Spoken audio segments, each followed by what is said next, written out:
We continue reading about the inheritance of the saints in Last Day Events by Ellen G. White.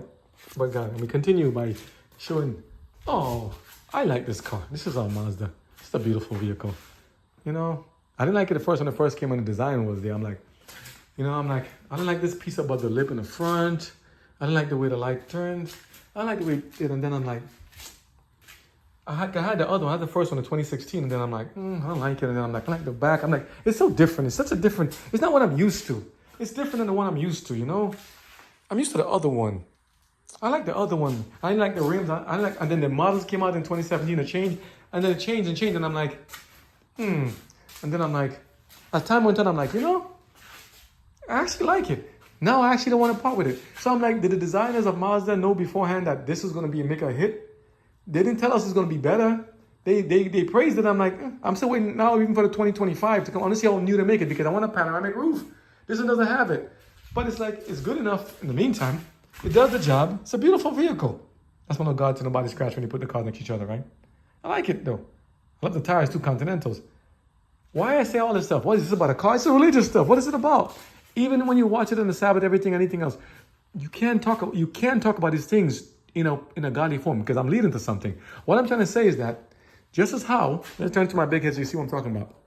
Just as how we may anticipate and say, hey, I like what I have now. I like my life now. It's working fine. I know where I'm going. I know where I stop in the store. I know where I drive every day. I know my place of occupation. I know my place I work. My children go to this school and that school. I know my friends. I know my neighbors, everything else. We don't know. We haven't seen heaven. We haven't seen what it is when you make a change in our life, when you try to change from our pattern of behavior in one way or the other. And for many people, it can be hard to make a change. Like, even when I went to work in the hospital, what used to bother me a lot in the hospital was that sometimes you go there, you never know what the assignments will be. And besides that, even though we train for it and learn a lot of information, like as a respiratory therapist, it's like, the license is still active. But as I said, I'm changing careers. I'm trying to go more into the indie game development. I'm saying it now because the sun is down, the Sabbath is over, but I'm making this video just in case, for another day, just in case.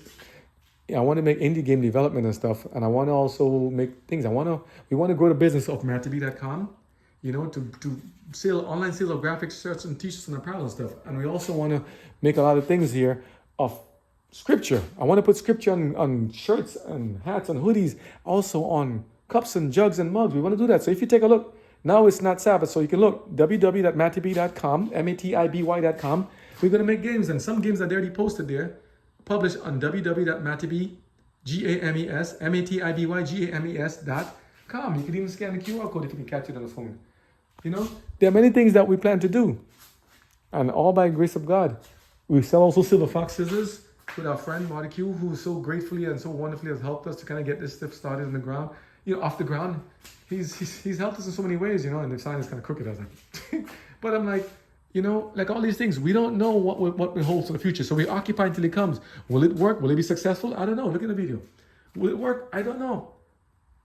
Will everything work out perfectly? I don't know. Will the games work? Will people love it? I don't know. I see some games like Crossroads and other things that they make such likes and hits in the meantime, like 10 million sales and downloads in 3 months, or $10 million made. I'm like, whoa, other games are making such money, and I'm like, mine's not making anything much. It's just little bits and thing here, a couple cents a day. And I'm like, I see people making videos and views, and everything is so wonderful. I'm like, wow, they get everything. How come I'm not making all that stuff? Maybe it's the way my banners, my videos are too plain and simple. Maybe I'm just not making anything thing. So I'm a little envious on some people, but not in a way I'm thinking of in a bad way. I'm envious meaning that I want myself to succeed too. And I want to be successful too. I want to make something glorious and beautiful, to give God's praise and to save money and to be able to pay off all bills and balance and debt, and for other people to be helped and benefited. We want to work together with other people to help them. I want something better than what I had before. I look forward to more. Now, I don't know what the new model will look like. I do know what the older model looked like before. I do know what I have presently. Same goes with heaven.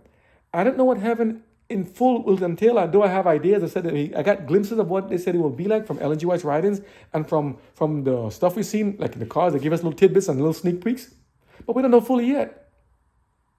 So is it right to sit there and cast doubt and to scoff at it, thinking, it's going to be boring and a waste of time? I can't get married, I can't do this, I can't go have intimate, I can't have my girlfriend, I can't go have this relationship with them. Because many of us only thinking about the sensual pleasure part. But suppose you can have that same euphoric high feeling from doing just being alive and just doing good things and being happy. That same feeling of people, what people have done and trying to take drugs for and gone and do these extreme sports and climbing on the highest these mountains, and some of them falling off and getting hurt. These same feelings of them, these same things, these same kind of euphoric feelings of well done, of accomplishment, of success. Not saying everything made like that effort is bad when they climb mountains and do all that stuff. But I say, do not take chances with your life. If the mountains are so high and lofty, why do we have to try to climb them if we're not built in the sense that we don't have all the equipment and it's such a danger? Why risk it? Just take a helicopter and fly and stop and put me on top of it if possible, and maybe not fall off if it can reach up there. But why take chances to climb and go to those places and then people fall off and get lost? I read about a father and his daughter who said recently in, I think, California, who was doing rock climbing, and she slipped up and fell. She's gone. You see a young child grow up from such an age, and now I think she's like 19 or 20, and she's gone because an accident happened, an unfortunate accident happened. I'm sorry for the family, and I feel bad for them, and I'm not knocking them for that, but I'm saying there's some things where we have to do. We have to not take a chance with life and to take such risky practices. Driving with exorbitant speed, drinking and driving distracted, the phones in our face and all these things. Remember to driving like life? We can do so many things that are so dangerous. Just because we may not feel the effects of it, we can also, somebody else can crash and die by it, or die because of our actions. And some of us can do this, and we will lose out. I say this to say that we have a limited time on this earth. We are finite beings. We don't have immortal life now. We don't have perfect bodies and perfect minds. We don't have the capacity to know and to bring back life and to save and do things. But in heaven, this will be different. We're not going to be doing that kind of stuff anymore. But in order to get there, we have to start practicing to live that life and holiness right now in this life first. Preparation. We have to learn to love each other and to treat each other kindly and lovingly and altruistically, thinking about the benefit and welfare of others. We have to care for each other and the children and look out for them and to protect our families and our homes. We have to fight against the devil and evil people, and fight against those wickedness in this world and to live a righteous life for God.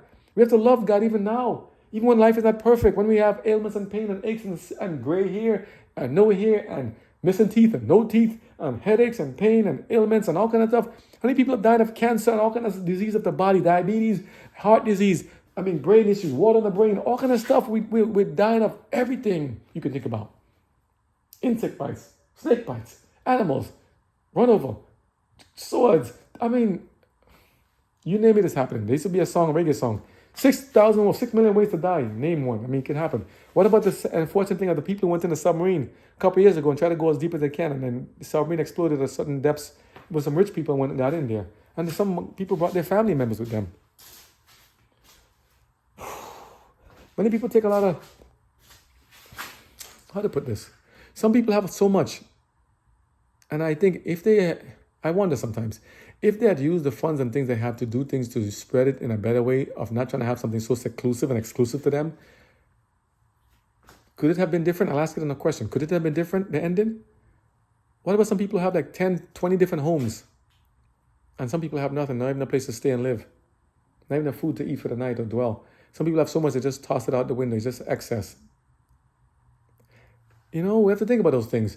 How is it going to be when God says, I gave you all these things, all blessings, and you didn't bless anybody else? You didn't share with anybody else? What are we going to tell God? Having so much and don't want to share? And we want to be in heaven, we want God to give us more? Some people say, well, I don't know if I'm going to be in heaven, so I'm going to have it and waste it all right now. Do we understand how serious and how precious this life is? How we can be changed in an instant? How we can lose so much? I don't think it's a nice thing or innocent thing to think that and say that it's okay and thinking, it's just me speaking out of coffle. These idle thoughts, these actions, you may speak yourself into loss and damnation. It's not to be like that. We don't want to have and get up and say, where am I? What has happened? And say, Lord, all these things I could have had if I didn't. Some people want to have every girlfriend possible, every guy possible, everything possible, everything they want to do possible. Just living for pleasure, no matter what. Living for the highest speeds and the most drugs, the most action, most things. Some people just want to live simple and peaceful lives. No, those people want to live simple, peaceful lives like me, a lot of people. I want to live peaceful and humble and simple things. I'm tempted to like a lot of things too, yes. But I want peace. I'm sure you want peace too. So I say this to say that there are a lot of things promised in the earth for us if we can just but live to endure and see it. And there are a lot of things God has planned for us to live also in heaven if we can but just plan and wait to see it. There are a lot of things also planned for us again in the new world if we can just wait on God patiently to see it. So just because the model we have may not be the one we may love forever, including people and friends and people around us and acquaintances, They can change and be better. They can be made up into a new model and changed over in there. They can change personalities and get stuff. But our mindsets are going to be the same. So we have to keep the same core principles of the car. Like driving like that. Keep the same core principles of the car, how it works. The same dynamics of the car, pretty much, right? But improve on it. So God's going to improve on us by us going through what we're going through right now for a better thing. Okay? Here's this what he says. Fellowship with angels. Fellowship with angels and the faithful of all ages. Because I don't want to end without giving you something of it, right? It's supposed to be a little nugget, right? Let's see what you get from this. Maybe go up to 12 again, or a little bit longer. Now I have more light so you can see a little better. Every redeemed one will understand the ministry of angels and his own life, in his own life. The angel who was his guardian from his earliest moment, the angel who watched his steps and covered his head in the day of peril, the angel who was with him in the valley of the shadow of death, who marked his resting place, who was the first to greet him in the resurrection morning. What will it hold? What will it be to hold converse with him? You know, and to learn the history of divine interposition in the individual life. In other words, to see an angel, the angel that looked out for us and helped us in all this thing, what will it be to him or her to say, hey, we made it? What will it look like, you know? It's amazing. So you can see me in the reflection. I put it here so you can see what I'm doing, okay? On purpose. You're actually seeing the reflection here. It's beautiful, you know? To be able to speak with them and to speak with God and ask him, Lord, how is this happening? God's not going to be so far if you can't see him or can't talk to him. He's going to be with us, talking to us every time. And to learn the history of divine interposition in the individual life of heavenly cooperation in every work for humanity. To see how we work together, angels with humans working to save lives and others, and including our own. From what dangers seen and unseen we have been preserved to the interposition of the angels, we shall never know. Until in the light of eternity, we see the providences of God. We'll see what God did for us. That's the desire of ages. We'll see how God saved us throughout all this stuff. When we could have been lost and lost and lost. It'd be amazing to watch. From what dangers, you know, to the loves and sympathies which God himself has planted in the soul, shall there find truest and sweetest exercise. The pure communion with the holy beings, the harmonious social life with the blessed angels and with the faithful ones of all ages, right? Who have washed their robes and made them white in the blood of the Lamb, the sacred ties that bind together the whole family in the heaven and earth. You know, Ephesians chapter 3, verse 15. These help to constitute the happiness of the redeemed, right? Constitute the happiness of the redeemed, right? See? Bearing testimony to unfallen beings. Listen, hear this. Listen what this is. The Son of Man came not to be ministered unto, but to minister. Matthew 20, verse 28. Christ's work below is his work above.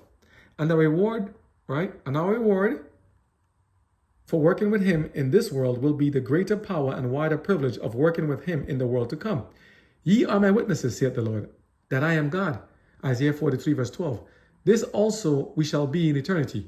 For what was the great controversy permitted to continue throughout the ages? Like, why was it? Why did it happen? Why was it that Satan's existence was not cut short at the outset of his rebellion? Remember, everyone keep asking, if God is so good, why didn't this end it up? Why didn't he wrap it up? Why he permitted all of this to happen in the first place? Why can he stop all this stuff? It could have been better without anybody being lost. I could have saved everybody.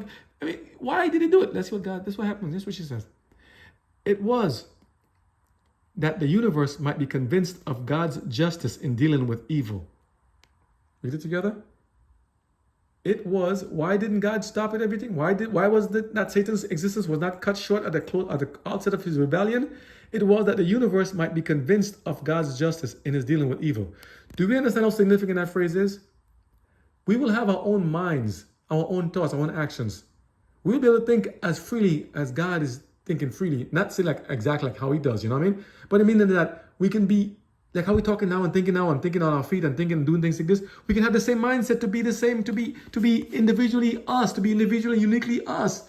God is not changing that of us. He said, I want you to keep that semblance of you. And I'll show you. I'll make it even better and higher faculties. I'll make it even better than what you think you could be. All the good things will God will make happen of us. Do we want to lose that opportunity? Because of believing what the devil told us and lied to us about how God is here trying to destroy all of us and kill all the innocent people and destroy. He's a wicked tyrant and cruel to children and himself. Why we just don't risk it when the devil is lying to us. That's why he's called a deceiver. He says here, right? It was that the universe might be convinced of God's justice in his dealing with evil, that sin might receive eternal condemnation. So we'll not want to do the sin thing anymore, right? In the plan of redemption, there are heights and depths that eternity itself can never exhaust. Marvels into which the angels desire to look. The redeemed only of all created beings have in their own experience known the actual conflict with sin. Only we can know what it is. The angels, they cannot have that fully experienced as we will have. They have wrought with Christ, and as even the angels could not do, have entered into the fellowship of his suffering. Will they have no testimony as to the science of redemption? Nothing that will be of worth to unfallen beings. Let's read that again. I butchered that sentence.